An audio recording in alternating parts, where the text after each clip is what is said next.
The American Congressional Exchange is a program that we have that BPC started where we bring two members together, a Republican and a Democrat from two very different parts of the country, and we have them visit each individual's districts and really get to know not only that member, but also that district. Now, up until that trip, I did not know David Trone.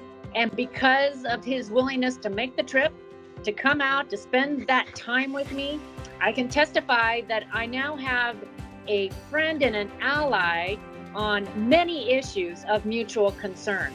Many of us share the same principles, and we bring to the table different life experiences, different political perspectives. We shouldn't find that dangerous or divisive.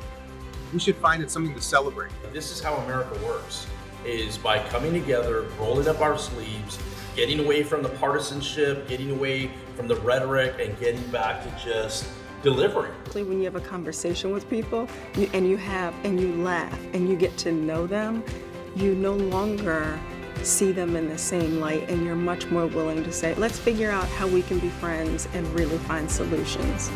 It creates a different type of dialogue and friendship that exists, and it also allows those members to see how different parts of the country are and how many similarities there are.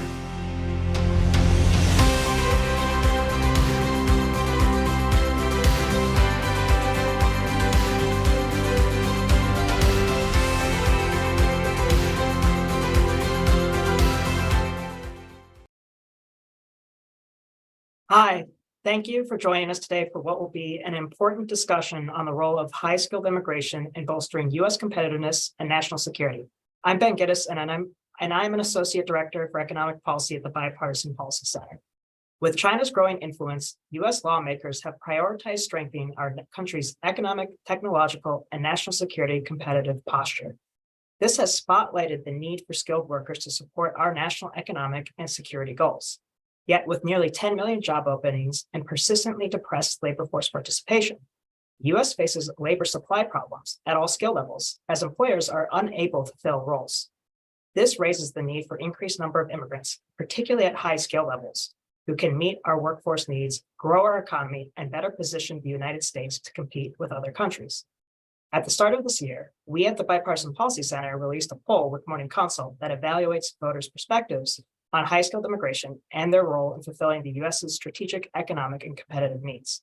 Over the next few minutes, I'll walk through those results and then turn it over to my colleague, Teresa Cardinal Brown, who will lead a discussion with leading experts on this issue about skilled immigration. So with that, let's dive into our poll. So for this poll, we sampled 2006 registered voters in December of 2022. When we conducted this survey, we had a few key questions we wanted to answer. How do voters view high-skilled immigrations relative to the broader immigration system? What are voters' views on the U.S. employment-based green card system, including existing visa backlogs? And how aware are voters of the current employment-based visa system? So our first finding was that a large majority of voters support high-skilled immigration. So we have a chart here. On the left, we asked voters whether or not they support immigrants coming to live and work in the United States, that is immigrants broadly. And on the right, we asked whether they support or oppose highly skilled people coming to live and work in the United States. So looking at immigrants broadly, 62% of voters support immigrants coming to live in the United States, which is a pretty strong result in its own. When you ask specifically about highly skilled immigrants, that number jumps to 76%. And that includes 85% of Democrats, 74% of independents, and 68% of Republicans. Now, potentially a big reason behind this is that a majority of voters think that highly skilled immigrants help the U.S. economy. Again, we asked whether voters think immigrants help or hurt the U.S. economy, with the left looking at immigrants broadly and the right chart looking at specifically high-skilled immigrants. So on the left, when it comes to immigrants broadly, voters are a little less sure about the effect of immigration on the U.S. economy, and they tend to be divided in their views. But when you look specifically at highly skilled immigrants, over half, 56% of voters believe that highly skilled immigrants help the U.S. economy. In addition, voters also think that increasing the number of highly skilled employment-based immigrants in the economy would help the economy at 57% of voters. In addition, 56% of voters believe that allowing foreign students with STEM degrees to stay in the US would also help our economy. When it comes to our green cards themselves, most voters we found support the green card, but support providing green cards, but many are very unfamiliar with the green card process. Overall, 7 in 10 voters support providing green cards to immigrants to live and work in the United States. But most don't know how long it takes to get an employment-based green card. So we asked voters how long they think it takes to get an employment-based green card. And as you'll see in this chart, the responses were all over the place, with the largest chunk of voters saying, at 38%, saying they don't know the answer, and the rest of the voters selecting a range of options. Only about 20% of our sample of voters got the answer right, which was 1 to 2 years. So even though many are very unfamiliar with our green card process, voters tend to view that very long wait times are too long. So we found that 59% of voters believe that the wait time for those trying to come from India, which is 11 years, is too long. When you ask about other countries with shorter wait times or the average wait time across the world for coming to the US, which is about 2 years, we get more voters viewing that as being the right amount of time. Lastly, when thinking about how to reduce our backlogs and make it more efficient for employment-based visas to obtain employment-based visas from countries like India, one policy solution is to remove the per country green card cap so that more workers can come in from countries like India. So in general, plurality of voters support this measure, but we also found that voters are much more likely to support it if it is associated with competitiveness and improving our economic future. So in summary, voters strongly support highly skilled immigrants coming to live and work in the United States and are much more likely to view them as benefiting the economy than immigration generally. At the same time, voters have limited knowledge of our visa process and are not aware of how long it takes to get a green card in the United States. But at the same time, a majority think that excessively long waits, like the 11 years it takes to get a green card from India, is simply too long. Lastly, voters are much more likely to support measures that increase access to employment-based green cards if doing so would strengthen US competitiveness. So really important to this conversation is understanding and communicating to voters how high-skilled immigrants improve our competitiveness, and that is vital to securing their support for immigration reforms that grow the US economy. So with that, I'll turn it over to my colleague, Teresa Cardinal Brown. Teresa is a senior advisor for immigration and border policy at BPC, and she will introduce our wonderful group of speakers. Thank you. Teresa, take it away. Thanks, Ben. As Ben said, I now have the pleasure of introducing our panelists to discuss not just how high-skilled immigrants might help our economy, but why they might particularly help the United States maintain competitiveness against other economies, and how they specifically can bolster our national security preparedness. So first, let me introduce Divyansh Kaushik, who is the Associate Director for Emerging Technologies and National Security at the Federation of American Scientists. Dr. Kaushik earned a PhD from Carnegie Mellon University for designing artificial intelligence systems that align with human values. And at FAS, he works with Capitol Hill to advocate for defense, science, innovation, and immigration issues. Next, we have Kai Hirabayashi. Kai is the Senior Manager of Public Policy at Amazon and leads advocacy on immigration as part of Amazon's labor and employment team. Kai served on the Senate Health, Education, Labor, and Pensions Committee staff and has worked at the U.S. Chamber of Commerce, the U.S. Department of Labor, and the House Education and Workforce Committee. Next is Dane Stangler. Dane is the Director of Strategic Initiatives here at the Bipartisan Policy Center and has the Senior Advisor at the Global Entrepreneurship Network. At the BPC, he oversees our work on fostering business competitiveness and supporting entrepreneurship, issues he previously worked on as Vice President of Research and Policy at the Kauffman Foundation as well. And finally, we welcome Margaret Stock. Margaret is a retired U.S. Army Lieutenant Colonel and currently is an attorney with the Cascadia Cross-Border Law Group in Anchorage, Alaska, where she practices immigration law. Margaret served 28 years in the Army Reserve with a career that included being a professor at West Point, and she worked at the U.S. Army Accessions Command, where she developed the Defense Department's recruiting program, Military Accessions Vital to the National Interest, or MAVNI, which recruited immigrants with needed military support skills. She currently, as well as other parts of her practice, works with military and veteran clients and their families on immigration and naturalization issues. And I would be remiss to not mention that she did earn a MacArthur Genius Grant in 2013 for her work on immigration and national security issues. Thank you to you all for joining us here today. Debiansh, let me start with you. We heard Ben noting that voters do link immigration with the economy and competitiveness.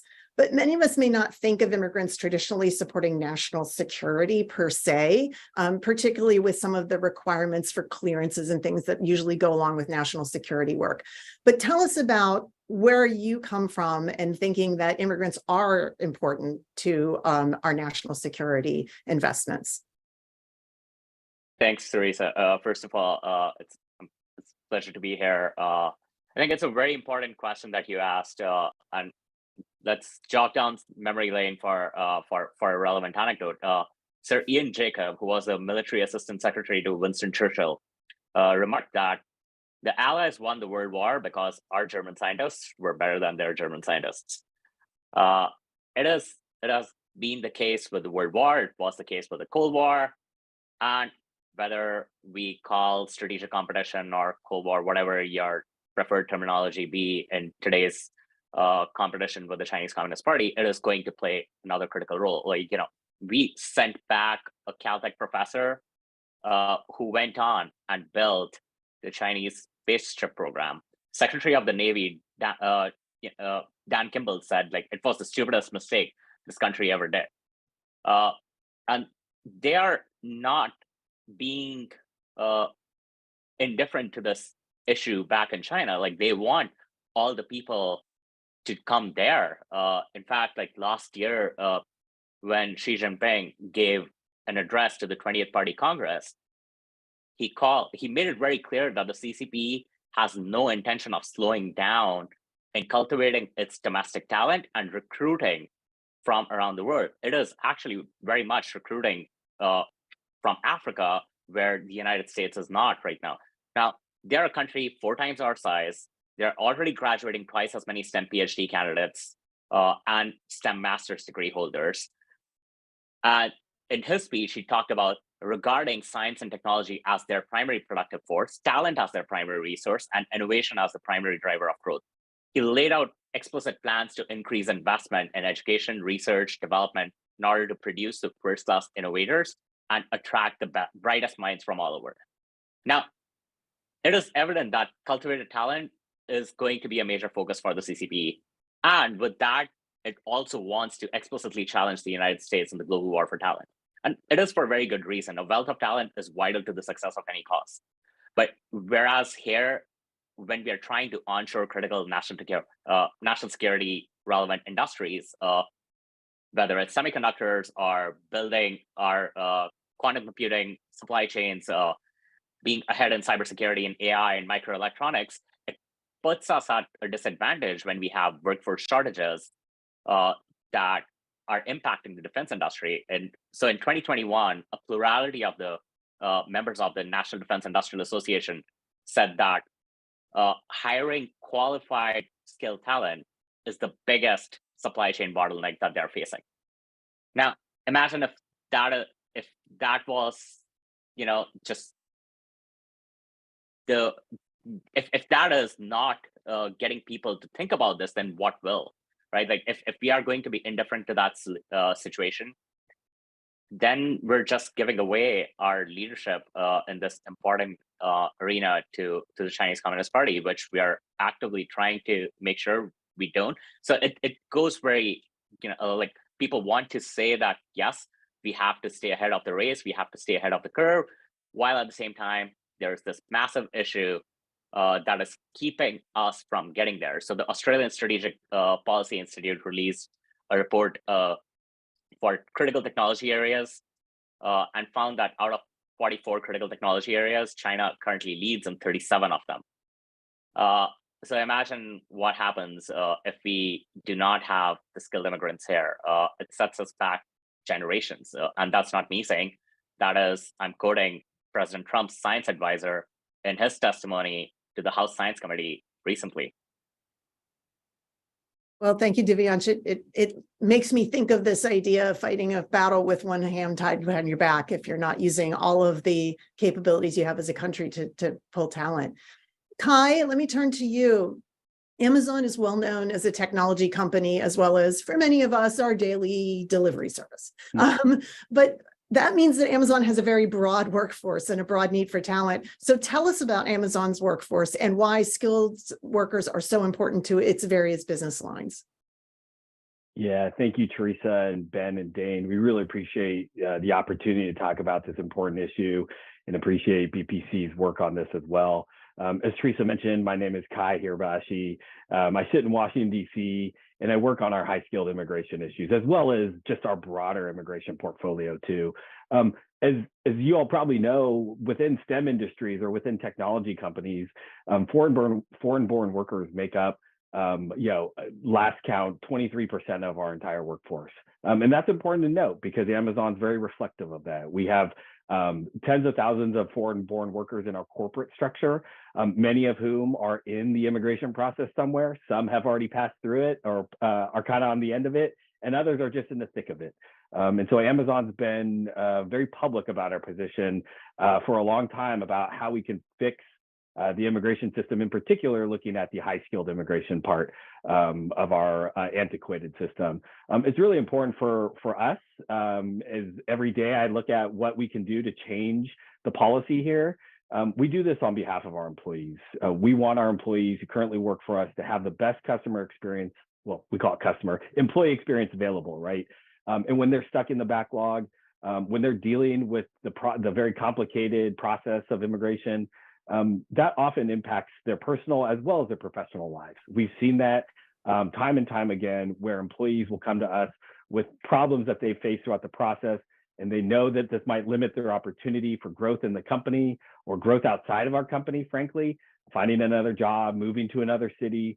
And we just think that's been so unfair. And something that, like I said, we hear from employees every day.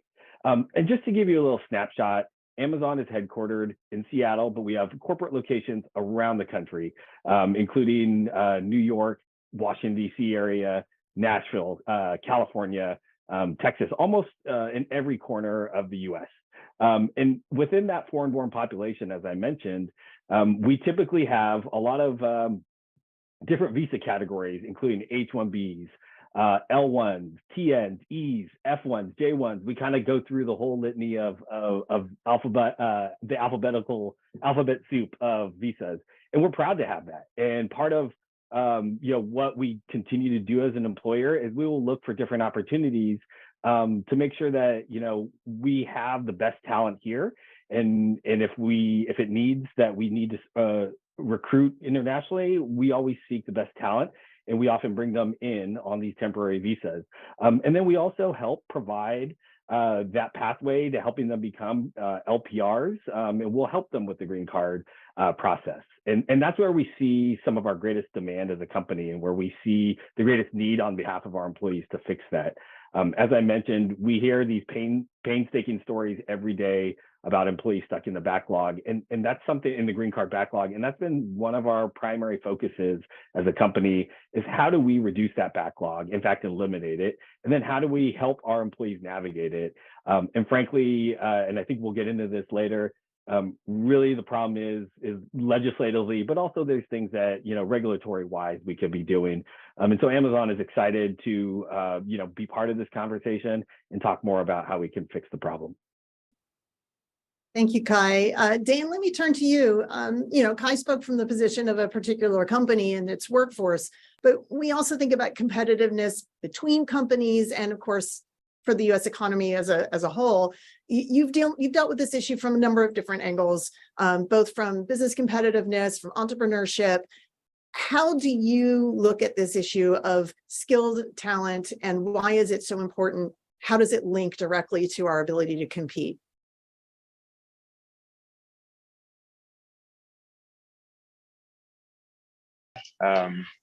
Terrific introduction. So most of my work, Teresa, as you mentioned, has been on the entrepreneurship angle when it comes to immigrants and the contributions that immigrants have made for, more than 2 centuries to the entrepreneurial dynamism of the U.S. I think most people are familiar with very high-profile stories of successful immigrant entrepreneurs. There's lots of headline stats that float around out there. But when we really dig into the numbers, it's really astounding just how large a contribution immigrants have made to entrepreneurship and thus to economic growth and innovation in the US. We've known for a very long time that immigrants have a very high rate of business creation, of entrepreneurial activity, much higher than native-born Americans. We know that that is especially true, as you mentioned in your question, Teresa, in science and technology-based companies. One estimate from a couple of years ago was that I think 1/4 of science and technology-based startups founded in the previous decade were founded by immigrants, which is much higher than their share of the population. What's most interesting, Teresa, especially for this topic of competitiveness and national security, is that the businesses that immigrants are starting, whether science and technology-based or non-science and technology-based, tend to have a much higher employment impact than other businesses created in the US. They're not, it's not a barbell. As some people kind of sometimes push back on these statistics and say, well, yes, you have the science and technology immigrant entrepreneurs, but then you have a huge population of immigrants who are founding, businesses that are very small. Those businesses, of course, exist. Those businesses exist across all demographic categories. But consistently, what we see is across all types of businesses, all sizes of businesses, immigrants not only have a higher rate of business creation, but they have a higher employment impact. Another way to say that is they're creating more jobs for Americans than a lot of other businesses.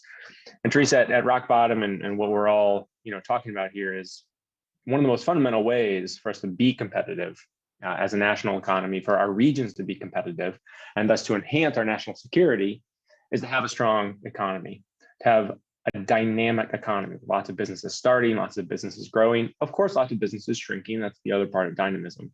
And one of the major inputs into that is the contribution of immigrants, both in starting those businesses, growing those businesses, and then working for those businesses. So that's an enormous angle from an economic point of view. And that also enhances, as Divyansh and Kai have both referenced, that also is this virtuous cycle of attraction for the US. If more people see opportunity to start a business here, more people will want to come here. That enhances our, what used to be called soft power, right, in the world of international relations. So it enhances that aspect as well. Thank you very much, Dane. Margaret, I'm going to turn to you now. In your career, you focused heavily on the needs of our military for particular skills and talents, but you've also recently written about the challenges our armed forces are having in recruitment. Talk to us about how immigrants support military readiness and strategic goals. So immigrants are definitely vital to our military readiness, and they always have been. Since the Continental Army, we've had large numbers of immigrants serving in our United States military up until recently, when the numbers dropped dramatically. So just to give you a couple of examples, during World War I, about 20% of the Army was made up of immigrants, mainly folks who had just come over from Europe, escaping the Kaiser, and they turned around and got drafted, given their citizenship, and sent back to fight on the Western Front. Same thing happened in World War II. We took in large numbers of German Jewish refugees right before the war. We turned around and drafted them, sent them back as US citizens to the Western Front, where a group of them were responsible for 60% of the actionable intelligence on the Western Front during World War II. This trend is continued throughout American history, but recently, because of our problems with our legal immigration system and policies at the Pentagon, the participation of immigrants in the military has dropped to historically low levels. So right now, immigrants are about 14% of the US population. They're less than 4% of the military. This is not because they don't want to serve. They're always beating down the doors of the recruiters. but the entry ticket to get into the military today is a green card, and it's very, very difficult to get a green card. At the outset, we showed a video where we talked about the fact that if you apply for a green card and you're not from India or China or some other countries that have long waiting periods, you might only have to wait 1.5 years to get your green card, but that's only if you qualify for one. And most people do not qualify for a green card.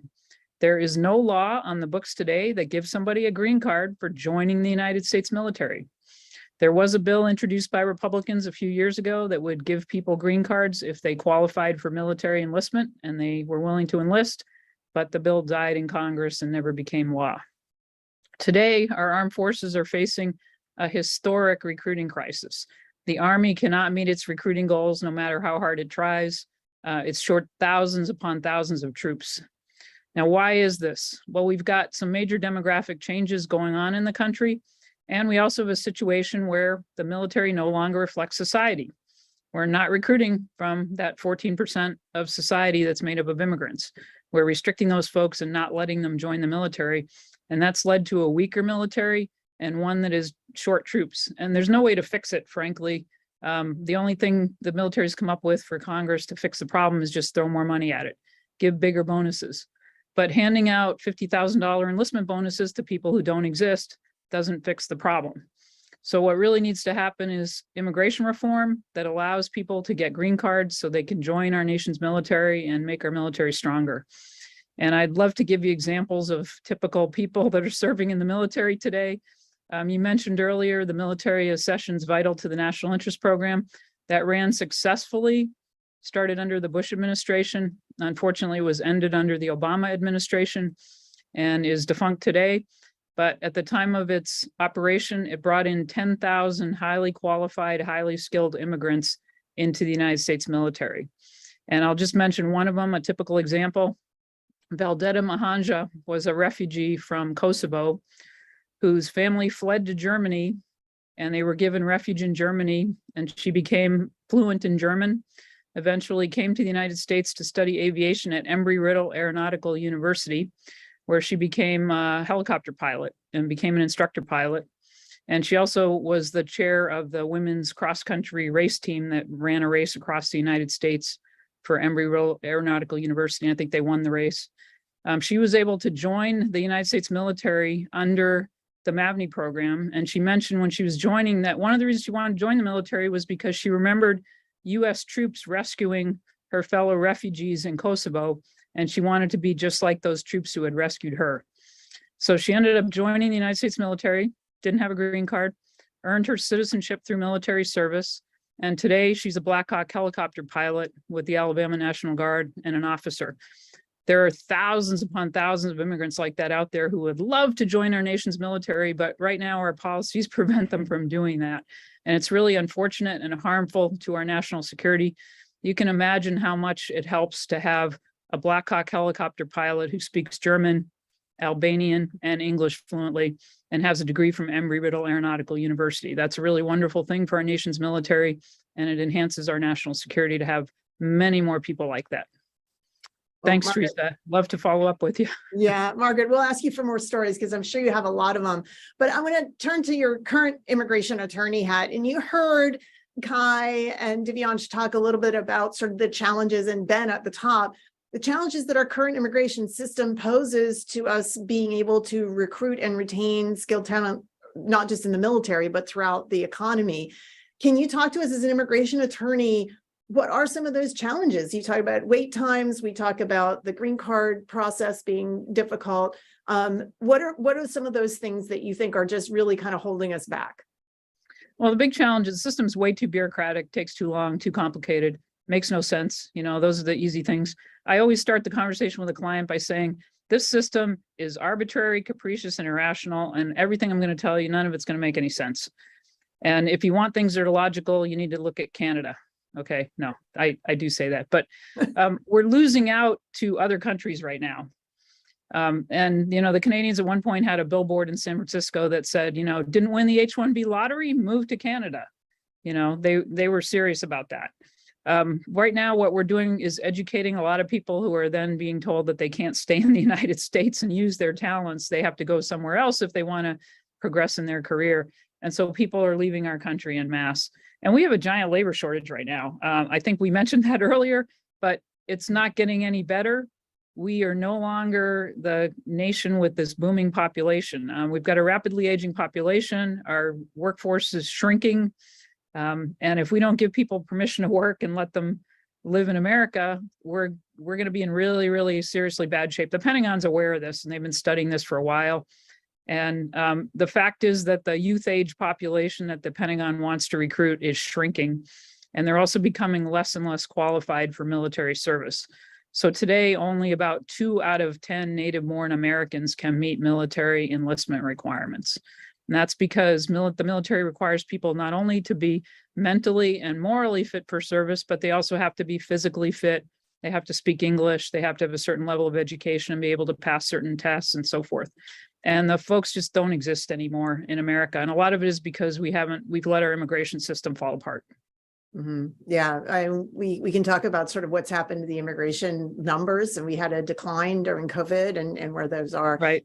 Kai, let me turn back to you. I mean, Amazon, you talked about as an employer of immigrants, and you talked about some of the challenges your employees face. But let me ask you, as a business, I mean, obviously you hope that your employees are happy and working for Amazon, but when they can't extend their status or get that green card, that creates business challenges for Amazon as well, right? So what are some of those challenges for Amazon's business, and how is Amazon trying to respond to those? Yeah, absolutely. Amazon has looked at this in many different ways. And to your point, Teresa, I mean, I'd boil this down to retention, right? We want to be able to hire, but also keep good talent. And we've come up with various ways to do that. But obviously, when our back is against the wall because of green card delays, the backlog, the law itself, it's challenging, right? And we have to pivot to other strategies. I will say, and this is something that I mentioned earlier, we hear from employees every day. And just to illustrate, Teresa, your point, I recently spoke with an employee who's based in Seattle, and she's been with the company now for over 5 years as a senior data scientist. She's somebody who came to the U.S. to complete her graduate degree at Stanford University, and spent the last 10 years working in the tech industry, and then recently came on in the last 5 years to Amazon. And so she's really built a life and career here in the US. She's got married and she has 2 small children. What's really unfortunate is, with the delays, she hasn't been able to secure that green card. And so her and her husband have had to look to other areas, other countries to move to, one being Canada. And this just really illustrates a problem that we're seeing with talent, across our company, of just not really having that, the ability to stay here, even though we do as much as we can to get them to stay. We offer those benefits, and those benefits include, immigration service as well. And it's just not happening. So, unfortunately, as a company, one of our outlets to help fix this is advocacy, and that's something that we're very proud of, and we are very in tune with, both here in DC, mainly here in DC, but also talking to friends in the allies in the administration of how we can change the law and the regulation to make sure that this is a better system that serves all of our employees. Dane, let me come back around to you. You mentioned how immigrants are more inclined to entrepreneurship than native-born Americans, and that those companies that they found tend to be some of the ones that have a very big impact on the economy, whether it's employing Americans or in terms of innovation. But I also know that you have noted, and others, both before you came to BPC and since, that rates of entrepreneurship in the United States had been kind of declining. What impact does it have when we're not creating businesses? It's a good question, Teresa. So if we take the data on business creation, and there's various data sets. So let me back up first. It's an accepted truth among those of us who work on small business and entrepreneurship that entrepreneurship is important for the U.S. economy. It's always worth reminding ourselves for why that is. New businesses tend to create more breakthrough innovations. New businesses are an important idea pipeline for larger companies, as I hope Kai will agree. New businesses are also an important source of net job creation. In any given year, the lion's share of net new job creation. So the balance of job creation comes from those young companies, especially those young companies that grow. So that's the economic contribution of entrepreneurship.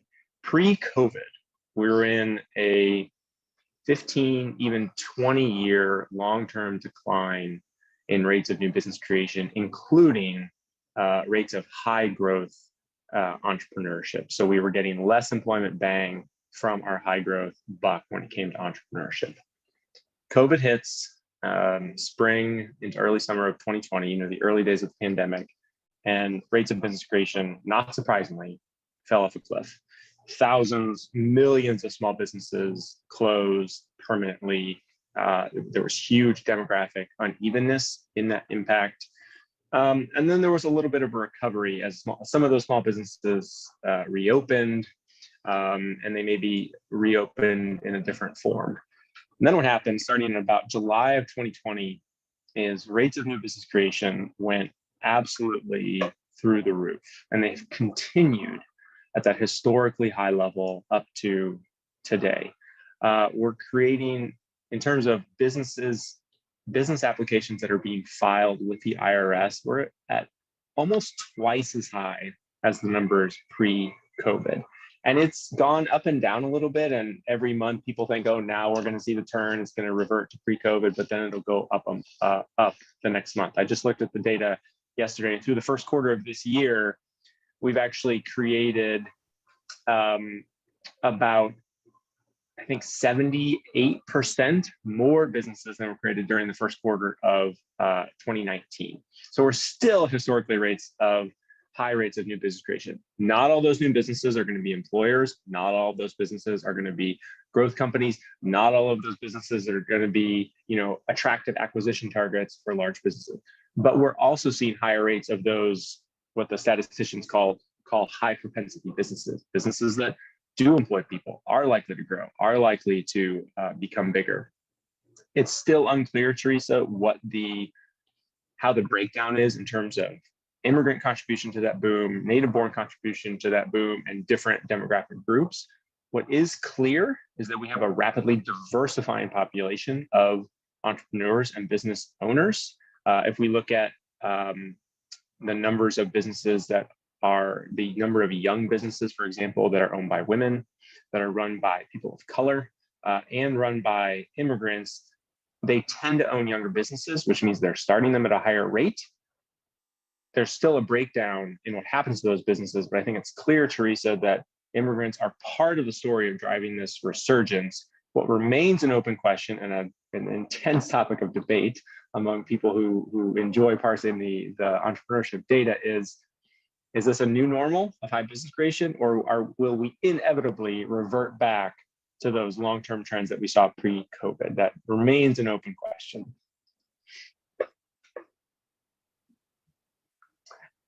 Teresa, you're on mute.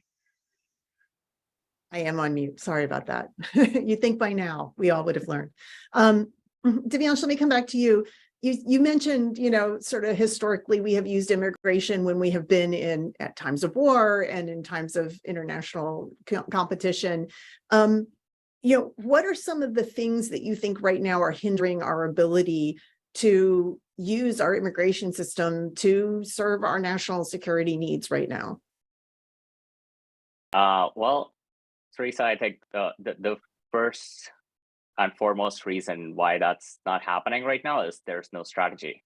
Like we don't have a North Star guiding us, right? Like where we don't have an Operation Paperclip, or we don't have a department that's actively going out and scouting for the 100 best scientists in China and bringing them over. In the last couple of years, the toppers of Tsinghua University have decided to stay back home rather than come to the US. That should be raising alarm bells on both sides of Pennsylvania Avenue, but for some reason it hasn't. In fact, what has been happening is we don't have a drones industry in the United States, and we've been trying to build one. And China has DJI, which is a drones company with ties to the People's Liberation Army that a lot of lawmakers in the US want to ban, who's leading their machine learning department? Person who graduated from the University of Pennsylvania, worked at Google for 4 years, and we sent him back. So not only do we not have a strategy to bring people here, we're actively sending people back, as Margaret mentioned earlier. So we need that strategy. We need that coming, and it should be something that everybody should agree on, that we need smartest people here. What are we doing? Yeah. Margaret, I'll come back to you. But before I do, I just want to mention to the audience that's watching, you can ask us questions. Please feel free to put your questions in the live chat on YouTube. Or if you happen to be following on Twitter, you can hashtag BPC Live and we'll see them there. But we will collect those and we will have some time at the end to answer some questions. So Margaret, let me turn it back to you. This program that you created, the MABNY program, was discontinued, and yet you talk about how successful it was.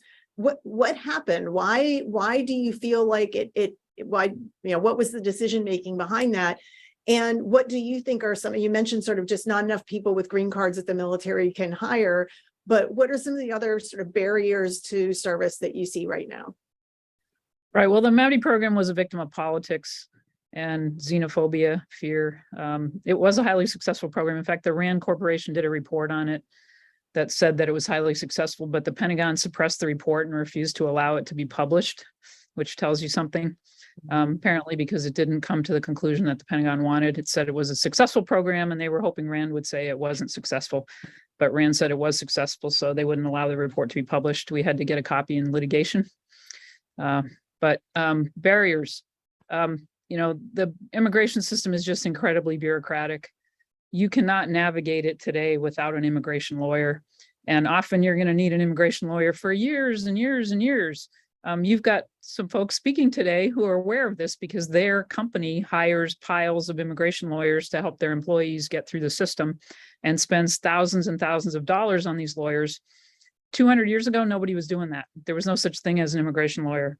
But we've made the system so incredibly bureaucratic and complicated that it can take years and years and years for somebody to get a green card. That 1 to 2 year estimate, that's when you file for the card after you've spent all the prep time trying to qualify for it. And it is just intensely bureaucratic and difficult. We have shortage occupations in the United States. The president could very easily announce that we have certain shortage occupations in the United States. And if you're a qualified foreigner who wants to come to America and fill one of those shortage occupations, you should be allowed to file for your green card immediately. You shouldn't have to spend 2 or 3 years searching for a qualified American worker to fill a job when there is no such worker available.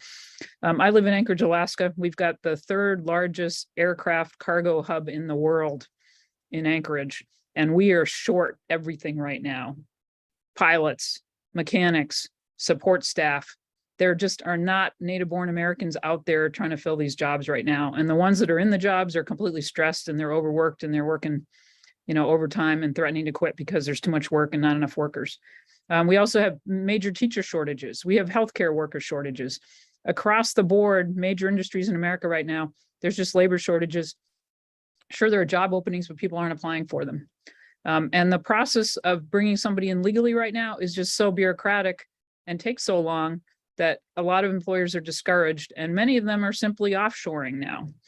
So one of the biggest solutions immigration lawyers in America have for people now is set up a company overseas and do the work overseas, because if you try to do it here in America, it's going to take you 5 or 6 years and it's going to cost you tens and thousands of dollars and you might not be successful. So unfortunately, we're cutting ourselves, we're shooting ourselves in the foot, to use the tired metaphor, with our immigration system. It's not helping us anymore. Immigration has always been a source of strength to America. You can go back and read the Declaration of Independence. Everybody talks about taxes were a grievance in the Declaration of Independence, but the tax grievance was number 17, whereas immigration was number 7. So in the founders' eyes, immigration was a strength to America. They knew that. And that's one of the reasons why we fought the revolution, although everybody seems to forget that now. So what I'd like to see is a return to a recognition of the fact that immigrants have always made America great. They've always done wonderful things for our country. That's just always been the case. And we should just recognize that history and return to our roots and start making it easier for skilled people to immigrate legally.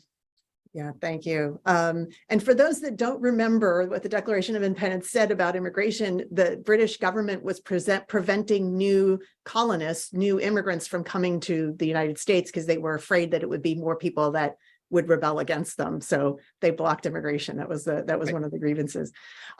We do have some questions coming in from the audience. Thank you very much, and keep them coming. I'll ask this for any of the panelists who want to answer. First one is, what can we learn from how other countries are engaging in the war for talent? We've talked about Canada a lot. Canada, I think most of us would consider an ally, but clearly they're competing with us for a workforce. And maybe we're not quite as concerned about people going to Canada as would go back to China or some other places. But Kai, you represent an international company. Divyansh, you probably have studied as well. And maybe Margaret, even like, what are some things that other countries are doing that we maybe could think about doing, or what are they doing better than we are? Teresa, I'm happy to hop in here. You're right. Like, we do have employees or just workers who want to go to Canada because it's so much easier. One of the things that we hear often is just transparency. Like, there is processes in Canada and other places in which an applicant applies and is given a timeline, and that timeline is met. And throughout the process, they feel like they're being kept aware of where their application is in the process. That is something that we don't see in most of the applications that we work with our employees. They often come to us with questions about where they think their application is. They may get a message from, an automated message saying they need a request for more information or more evidence, an RFE, or just no answer at all. And that creates frustration. It creates stress on an individual level. And so, something that I would say is, I think our system, and maybe it's not built this way, but it just be more transparent. Like, keep people, give them timelines that they really can focus on. Yeah. Divyansh, did you want to speak to that? Yeah. I was at the annual meeting of the American Association for the Advancement of Science this year, and Canada had a booth there. Canada and Germany both had their booths and were actively telling people, move to Canada, like handing out pamphlets with explicit directions on how to apply for their relevant visa pathways. The UK established a new uncapped visa program that they call the Global Talent Visa, which I think is very interesting because one of the key factors that, you could just have a UK RI grant, which is their equivalent of the National Science Foundation. If you have that grant, you qualify to apply for an uncapped green card that would provide you a pathway to residence in 2 to 5 years, you and your family. So one of the things that I can get my head around is, if we have identified that you are an exceptional ability individual, why are we putting a cap on that? I'm sure Margaret has a lot more to say on this. Margaret, do you want to come in here? Sure. We claim to be a free market capitalist economy, but when it comes to people, we're not. We're like the worst socialist bureaucracy ever. And for some reason, we just hate giving people green cards. I don't know why giving somebody a green card is such an awful thing, but we love to give people these visas that force them to be best friends with an immigration lawyer for 20 years, or, meet all kinds of requirements that only a person with a skilled attorney can possibly meet. But we just don't want to give people a green card. And the Canadians have figured out the magic, which is, they call it express entry. If you're smart and you speak English or French and you've got a college education, we're going to give you a green card really fast. And they also have an age limit on it too, because I think what they're doing is trying to figure out what their future workforce is going to look like. So they try to bring in younger people. So it's harder to qualify for a Canadian green card if you're older. But they figured out the magic. And when a young person from India looks at Canada is going to give me a green card in 6 months, and the United States is going to take 20 years to give me a green card, the choice is pretty simple. These are smart people, and they're not making dumb choices. So what we need to do is make it easy for people to get a green card. There's nothing that hurts America about lots of people getting green cards. It's just not a threat to our national security. In fact, it helps. They can then join the military if they want. But giving out lots of green cards isn't some dangerous thing for the United States. It's actually worse long-term to have people here as millions of them are in something less than a green card status. And today, that's the big problem. The 14% of the population is foreign born, but most of them don't have green cards. They have temporary protected status or parole or deferred action for childhood arrivals, or they're an asylum applicant, or, they have something else or something else, one of the 80 plus different non-immigrant visas that they're trying to hang on to for years and years and years. And it's just silly and ridiculous and makes no sense. So we should do what the Canadians have done and make it easy for people to get a green card. If they're smart, they're talented, they graduate from one of our schools and they speak English, give them a green card. Yeah, you're saying making a lot of sense here, and yet it seems like our system doesn't make a lot of sense, which is, I think, the point that you're trying to say. Kai, let me ask you, you mentioned some of the things that your employees run into. At the top, we talked about, the waiting time by country for people from different countries for green cards. We have something in our system. Not only is it hard just to get a green card, but if we say every country in the world has the same number of green cards every year, and it doesn't matter if you come from a country as large as India or China, or as small as Singapore or Bhutan, the same number of green cards are available. And that means that different countries have different wait times. When we did our poll, we said, oh, it's 11-year wait, but it's actually longer than that if you're starting the process now. If you started the process 11 years ago, you might be getting your green card now. But if you get into the process now, it could be even longer. So how does that affect your ability to recruit people? Yeah, it makes it really complicated, Teresa, obviously. We, like I said earlier, we recruit the best talent from around the world. And, frankly, we do our best to educate those individuals about, what they should experience and expect when they come here. But once they get here, and they go through the process, it's a whole nother level. And we'll often get those folks who are coming here or expected to come here, and then certainly ask about locations in other countries because of that, right? And nowadays too is there's such a robust communication through social media, through email, through whatever, where employees or individuals from around the world know what our system is like, right? They know exactly what to expect, unfortunately, and so that becomes sometimes a deterrent, right? I can talk too about how we can fix that. Not to make this talking about legislation necessarily, but there are pieces, there are bills out there that would undo those country caps, right? Make it more fair, because frankly, we've always thought publicly, and we've said this, and everywhere we can, that you should not, your wait time should not be based on where you're from. Like, that's just insane to think that where you're based, where you're born and where you're coming from should determine how long you wait for a green card. Yeah. So we have a couple other questions, and I'll just kind of throw it out for anybody. One of them is that immigration levels are going up. They were depressed for quite a few years. So we are seeing somewhat a return to what we had pre-COVID, but we lost a couple years of immigration into the United States. How does that impact sort of this particularly the demographic calculations or the availability of talent? Does anyone want to take that? I can address that a little bit as far as the military goes. That's one of the reasons why the military is having problems getting recruits. A lot of green card holders who were younger were joining the military. So the diversity visa lottery was a big source of recruits for the military. These are folks that won a lottery to come to America. And for whatever reason, a number of these folks tend to be young. They're not the kind of folks who traditionally could get sponsored for a green card by somebody, and they weren't family immigrants, but a lot of them were joining the military. And when the flow of legal immigration stopped for a couple of years, they just stopped coming to the US, so they weren't available to be recruited.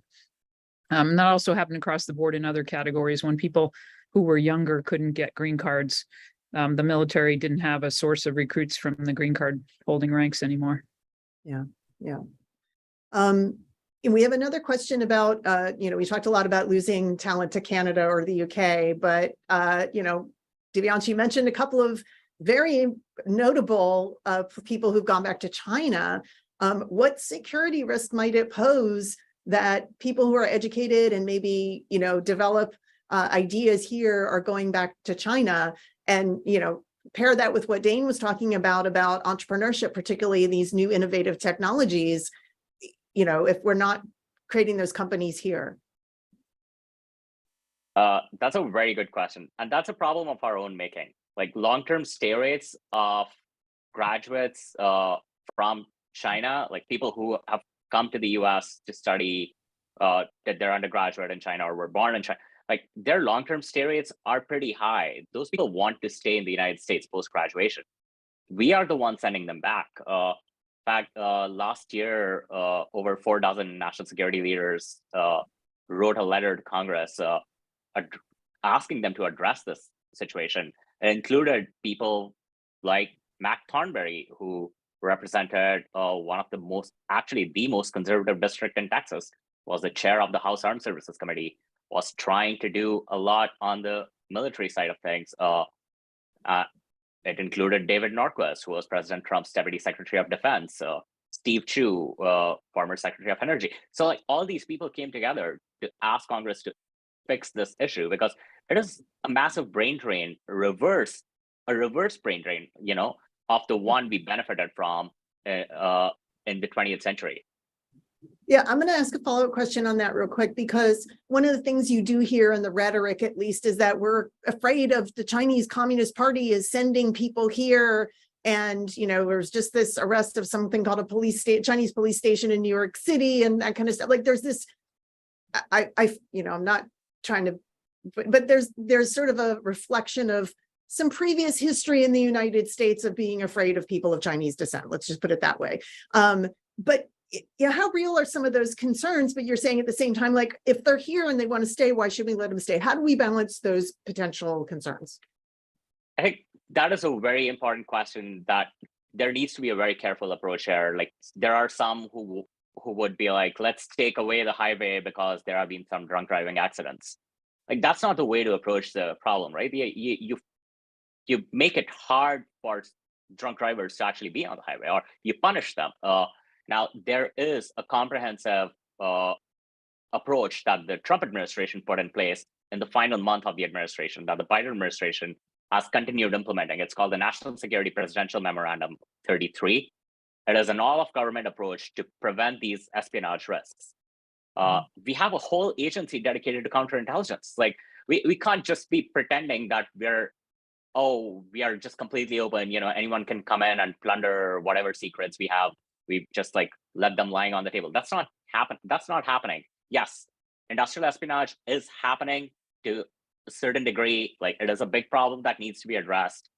But there are actual solutions that we are putting in place. It doesn't mean that we just shut the world and be like, okay, well, you know what? You live in your country, we live in our country. We're never going to trade with you. We're never going to have people from your country come in. Like there's not been a superpower that has remained a superpower without a total fertility rate of less than 2.1. And that's just replacing our population. And we have a total fertility rate of 1.4. Yeah. So we have some massive issues coming our way. And we, you know, during the Cold War, we would go out and actively recruit Soviet mathematicians to join American universities and establish physics and math departments because we saw that as a need. Today, we are seeing like shortages in semiconductor plants in Arizona. There was a news report on their local ABC station, I think 2 days ago. I'm like, I wonder what could be done about this. So like, we should be going and bringing the best Chinese talent to the United States because they want to be here. They don't want to live there. And it is our asymmetric advantage. Yeah. Dane, we talked about, you know, where people create businesses. You were talking at the top, like entrepreneurship is important for our economic growth and sustainability. I assume your answer is yes, we want them to start businesses here. Yeah, Teresa, I agree with Divyansh, and you know, and specifically in the Chinese context, to Divyansh's point, we also know, as far as we can tell, you know, numerically, that China has lost some luster as an attractive place for global talent. We know Western multinationals are having, you know, trouble recruiting people. We know that rates of immigration, I think, were already slowing pre-COVID and have slowed, especially post-COVID, you know, given tight restrictions. That is, you know, from a national security standpoint, from a competitiveness standpoint, that is an opportunity, or should be an opportunity, for the U.S. to, enhance our own attractiveness to folks who maybe would have come here or would have gone to China, but also, to Divyansh's point, to Chinese nationals. And this is not an original thought, but exactly as Divyansh and others have said, one of the best ways we can enhance our competitiveness vis-a-vis China is to increase the immigration pathways for Chinese nationals. I know and Teresa, you'll know the data better than I will, but I think there was some recent OECD data showing that China's relative attractiveness when it comes to science and to scientists and to scientific researchers has now outpaced the US's, or at least for the most recent year. That should be, to Divyansh's point on the data from the Australia report, that should be an alarm bell for us to say maybe our relative attractiveness is slowing. We have an opportunity here with China. This is a major national security and competitiveness window here that we need to exploit. Margaret, I'm going to turn back to you because we have a couple of questions about the Canadian points-based system. Everyone seems to be aware that Canada has a points-based system. And is that something you think that we could adopt here, or how difficult it would be? And this gets a little to the politics of immigration. I think I'd ask some others to talk about the challenges of getting legislative change. But, just this concept of having a system that's based on point levels. And if you have one of these skills, if we can't do that here, are there things that we could do that would get us like some equivalent outcomes, if you will? You mentioned the shortage occupation list, for example. Right. So it's kind of a misnomer. We already have a points-based system. We just don't call it that. Instead, we have a list of, 10 criteria and you have to meet 3 of them, or, we have 7 criteria and you have to meet 5 of the, we have a whole bunch of rules, basically. We don't call them points, and we don't give people a green card just because they get a certain number of points, but we do give green cards based on merit as defined in the Immigration and Nationality Act. Unfortunately, our criteria are really hard to meet and are really high. And so that's why it's very hard for people to get into these categories. And we don't just give a green card to somebody who simply has a bachelor's degree and speaks English and graduated from a US university and expresses a desire to live here permanently. In fact, if somebody does that, we usually kick them out.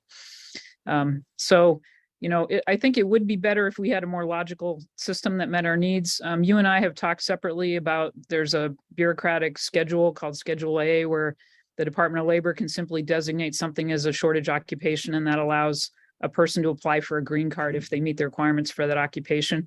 I think it would enhance our national security dramatically if we'd change the list of occupations. Right now, there's only 2 occupations on that list: registered nurse and physical therapist. That's it. So we have dire shortages in a whole bunch of other areas, and they're just not on the list. And the Department of Labor hasn't updated the list in decades and has no plans to update the list in decades.